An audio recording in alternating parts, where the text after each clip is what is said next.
Sa kaharian ni King Pac, lagi niyong tatandaan to. Para maging mabuting sabungero kayo, para maging okay tayo lahat, dapat maging tunay kayo. Honest dapat tayo sa isa't isa. Pagkakatiwalaan ka, meron kang paninindigan sa sarili. In the future, maaabot mo kung ano yung gusto mo. Basta magpakatotoo ka lang. Morning, mga katupak. Ayan, so sa mga nag-abang at nag-good luck sa atin sa laban po natin kahapon, no? Again, yung laban po natin kahapon, 1CAC fastest skill. Dito po yan sa RZF cockpit, no, sa Pinugay, Baras, Rizal. Okay, so grabe mga katupak, no, sobrang daming dumayo, sobrang daming tao, sobrang daming sultada. Kaya nakauwi tayo mga katupak, siguro mga alas 9 na ng gabi, no. Akala ko yung manok natin hindi na talaga mapapalaban kasi nga yung panlaban natin, yung isang puti natin na claret, tapos yung isang yung pula na yellow legs, no. So yung pula natin mga katupak, hindi na po siya napalaban. Okay, yung pula natin. So ang napalaban lang yung isa, yung sinibalang yung puti natin. At yan mga katupak, no, sobrang ganda ng pinakita ng manok. Yung performance ng manok natin, talagang kung ano yung tinitraining ko sa kanya sa bitaw na angat siya, no, salto, tapos pagbagsak sa baba may finishing, may kiss-kiss. So yun talaga yung ginawa niya. Okay, so in short, panalo, no, tagumpay mga katupak. Tagumpay po yung nilaban natin kahapon. Ayan, shoutout muna kay Norberto Zapatero, kay Chef Aris, ano, binili niya po sa atin yung manok at ako na rin yung nagkondisyon. Okay, so isang buwan natin kinondisyon kaya talagang hindi siya pwedeng matalo basta-basta. So hindi naman po tayo pinahiya, pinanalo naman tayo ng manok, tapos yung isa hindi na napalaban, o baka next week ilaban namin to, o tingnan natin kung ano pwedeng mangyari. Ayan, sayang nga lang, ano, hindi napusta yung pera, hindi napusta lahat, sayang nga lang. Pero okay lang, at least panalo tayo, no, at tagumpay. So mga katupak, ito na po yung update natin, no, 6 straight wins na tayo. Sunod, yung nakaraan, yung last na nilaban natin, yung dugong line natin, panalo. Si Chef Aris din po yung pumusta doon, no. Tapos yung before that, nanalo rin yung ano pa ba yung isa na nilaban natin, yung may uban, yung may uban. Si Chef Aris din po yung pumusta doon. So kay Chef Aris 3-0 na kami. 3 wins. Perfect pa. Tapos yung sa record naman natin itong huli, naka-6 na tayo na sud-sud na panalo. Okay, so 6 straight wins, tagumpay na naman tayo mga katupak, at salamat, no, salamat po sa lahat ng nag-good luck. Maraming salamat sa mga naniniwala kay King Pac, no, at sumusuporta sa channel natin, nanonood, sinusundan yung mga tips natin, yung mga basic tips natin, yung conditioning, yan mga katupak. Masyadong mahaba, no, actually, nga ako medyo nanggigil na ako kasi sabi ko, dito pwedeng hindi mapalabang kasi isang buwan kong hinanda Bro, yung mga katupak, 1 month, no, napakatagal po nun, masyadong matagal po yun kasi alam ko na medyo mabibigat makakalaban natin.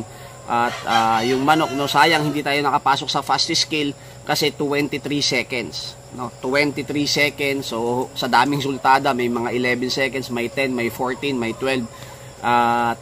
Pero okay pa rin kasi tagumpay, no, tagumpay, panalo pa rin, at talagang ginawa ng manok natin yung hirap at pagod natin, sinuklian naman ng manok natin na panlaban, kaya talagang ipinanalo niya. At sobrang tuwan-tuwa din ako, ano, kasi ang tagal nung huling laban, di ba? Ang tagal nung huling laban, talagang sabi ko, nasasabik ako na maglaban na uli. So yun, hindi naman tayo pinahiya at talagang magandang performance. So syempre sa mga katupak natin, lalong-lalo na dun sa mga bago, baka gusto manood ng laban, mga katupak, no, King Pac, yun po yung Bilibili app natin. Okay, may Bilibili app na uli tayo kasi nga nabura yung isang Bilibili app natin dahil yung nag-upload tayo ng laban sa WPC ng isang miyembro ng Wild Boys. So parang ayaw nung WPC na naka-ano pala sa kanila yon, tawag dito yung parang na-copyright tayo doon, yung ganon. So yun, kaya gumawa tayo ng panibagong Bilibili para makapag-upload tayo at yun, mapanood ng mga katupak natin yung mga laban. So syempre, yung mga OFW na makakapanood nito at manunod ng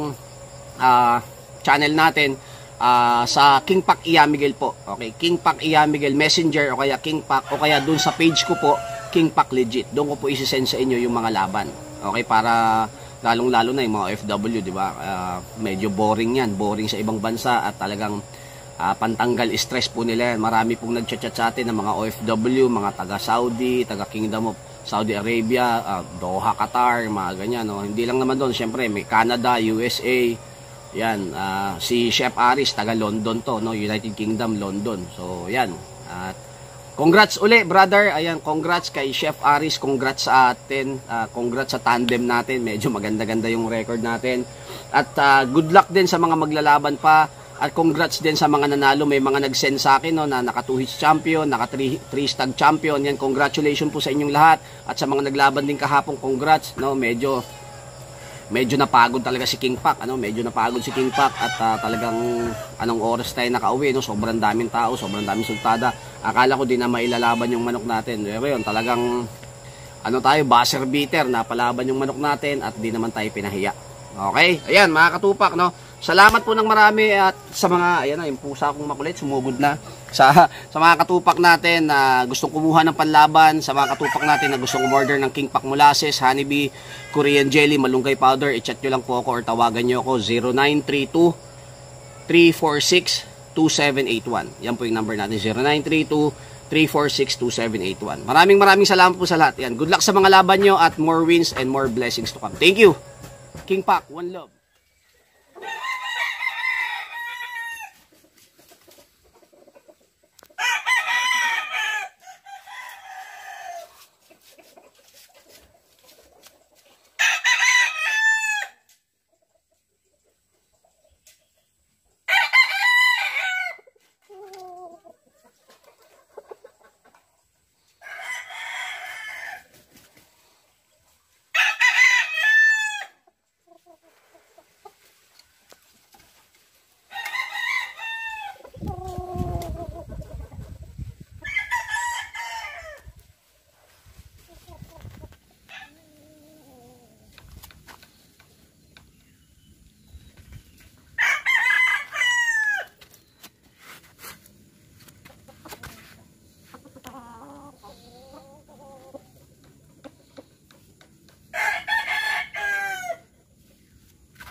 I love the way you activate your hips and push your ass out. Got a brother on this so bad I'm about to pass out. Wanna dig you, and I can't even lie about it, baby. Just alleviate your clothes, I'm the fly about it. Catch you at the club, your hips have got me feeling. Body talking quick to me, but I can't comprehend the meaning. Now if you wanna roll with me, then here's some chance to an 80 on the freeway. Catch me if you can.